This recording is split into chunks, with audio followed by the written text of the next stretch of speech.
Welcome to the Mary Mac Show, where we will be talking about your feelings, experiences, and pain following the death of a loved one.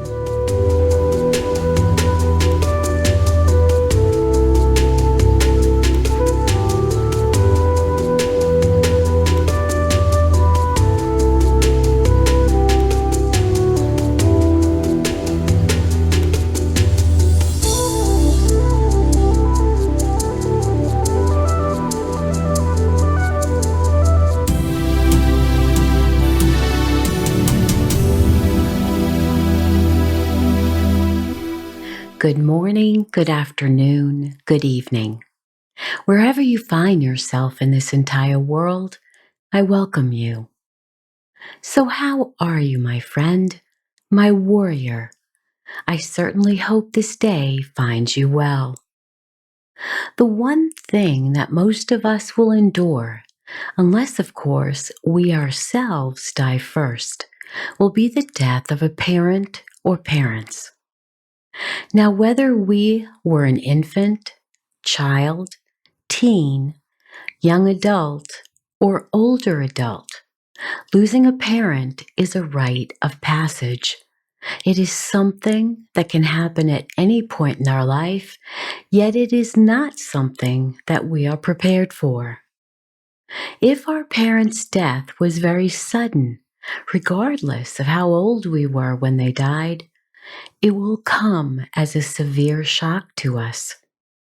If our parents' death was due to illness, perhaps a long-term illness, we may have thought that we were prepared for it, but when it actually happens, there's a good chance that we're surprised it happened when it did and how we feel when they actually do pass away.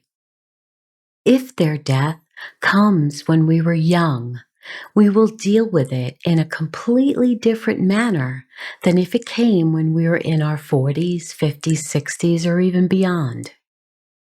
When we are young, we rarely think that our parents will be taken from us at that stage in life.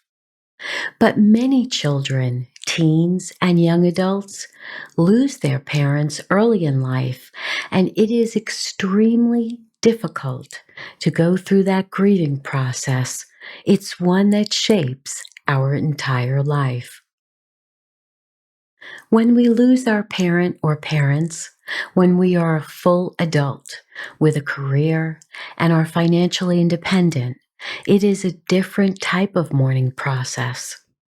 And today I'd like to concentrate on how adults grieve the death of their parent or parents. When one or both of our parents leave us, we may feel a sense of abandonment, panic, despair, overwhelming anxiety, and many other feelings. We do not feel prepared for this, no matter when they leave us or how they leave us. We might live right next door or have had to put them in a nursing home or other nursing facility. We may live states away or even countries away. We may have taken care of them at the end of their life over a few months or several years.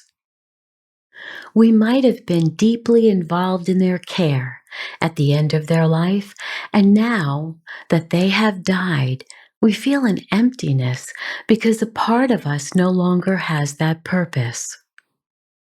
What do we do with our time now? The time we devoted to them on a daily basis.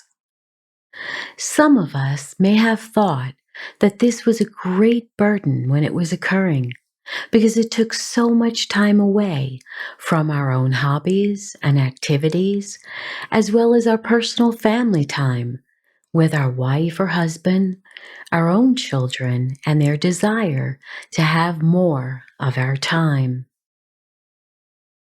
But now we have our time back and much time to grieve. When we lose our parents, there are many times when we get the impression that we don't have the right to grieve because this is a natural way of life, and we should just be grateful for the time we had with them.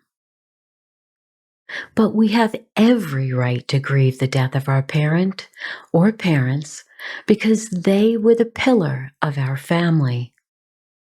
It was they who made everything work in our life.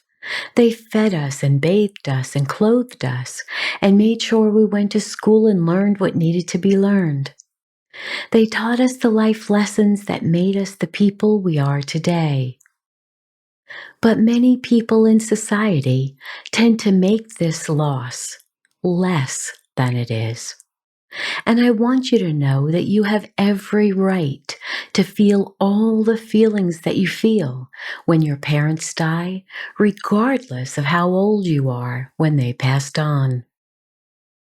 Now, you may have been told some very wacky statements from your friends and family after your parents died. Perhaps something like, "You must be so grateful that they're not suffering anymore." "Your mother just couldn't live without your father. That's why she died so quickly after him."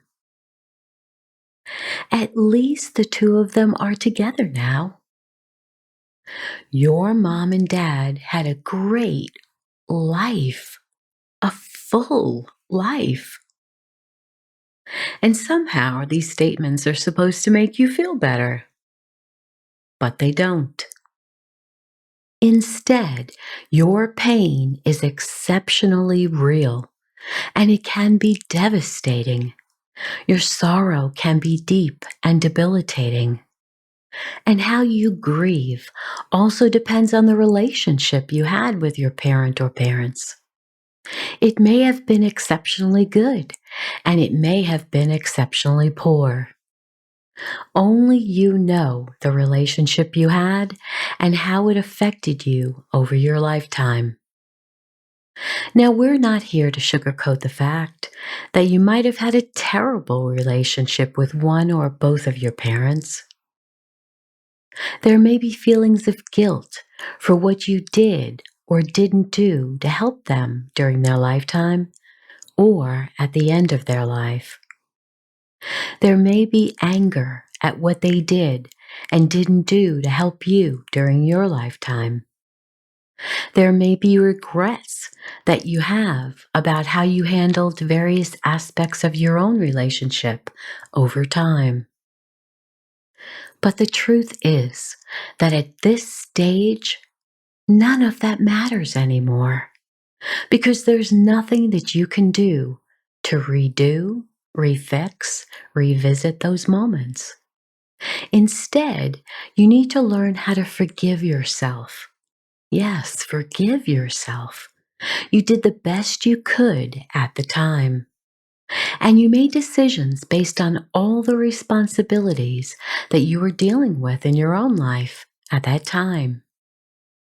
And so I recommend writing a letter to your parent or parents who have passed on.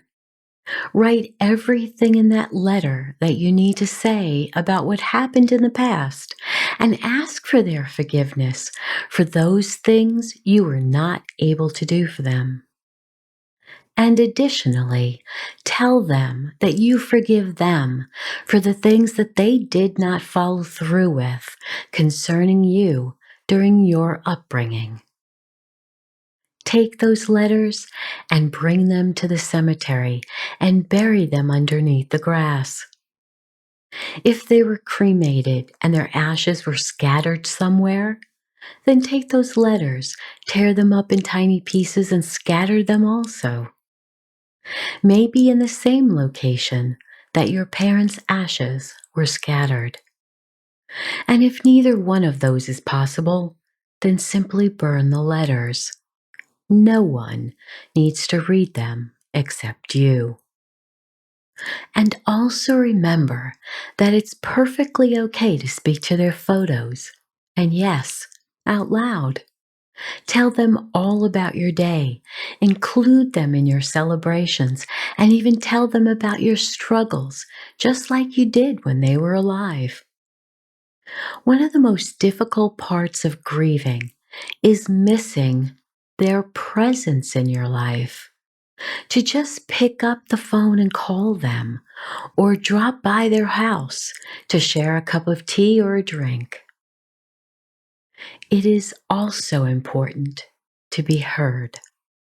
And if you have understanding siblings, maybe even other aunts and uncles who were your parents' brothers and sisters, maybe cousins, who would definitely help you move forward in your grief, then definitely make it a point to visit with them or to telephone them. Share your stories, share your love, share your pain, but don't keep it inside. You need to get out all your frustrations and guilt and resentment. You need to say what needs to be said so that it is not being harbored within your soul. When we do not release all these negative feelings, we can set ourselves up for sickness, and we do not want that. We want our bodies and souls to be at ease, not filled with dis-ease. And if you feel that you cannot speak to anyone in your family or even friends who might be sympathetic to your grief, then it is perfectly acceptable to contact a crisis hotline to share all your pain. You can go to my website, www.marymac.info, and at the top tabs, you will find Crisis Connections with telephone numbers of crisis hotlines all around the world. Take advantage of these hotlines to speak to trained counselors at all hours of the day or night.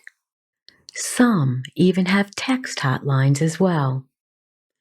These are amazing people who you can share your pain with, vent with, and heal with. And you need that now, especially if you don't feel comfortable sharing this with family members or friends. There is no doubt that once we bury one or both of our parents, we may now become the matriarch or patriarch of our own family. And this is a completely new role that we are unfamiliar with. It will take time to fill these new shoes and to be comfortable in them. We will definitely feel this void for a very long time.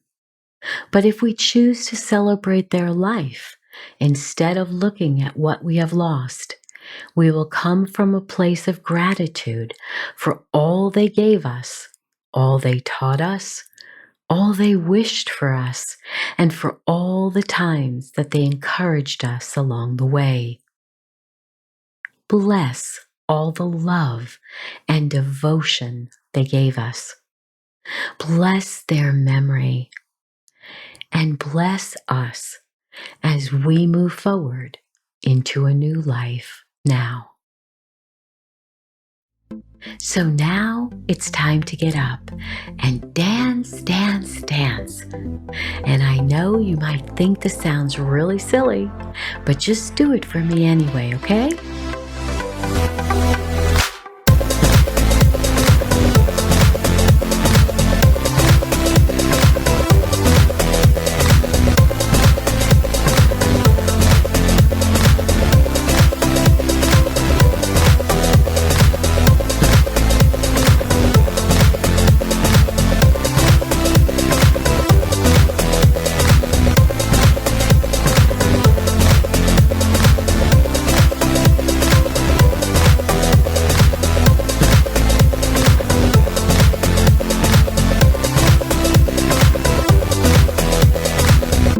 Thank you for listening in today, and share my podcast with those who might benefit from this knowledge.